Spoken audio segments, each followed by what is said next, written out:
Hey, welcome back to RamZland. Today I want to show you how compressed air can change the temperature. Check this out. All I'm using in this lab is this compression pump. When I press down on the plunger, the air inside becomes compressed. And this very small piece of cotton. I want to find out what happens to the cotton when I put it in the plunger and I increase the air pressure by pressing down on the plunger.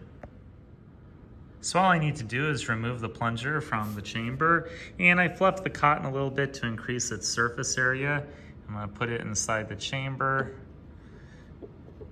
and put the plunger back on and screw it down. Okay, let's see what happens to that little piece of cotton when I lower the plunger. In 3, 2, 1. Oh, did you see that? It burst into flames.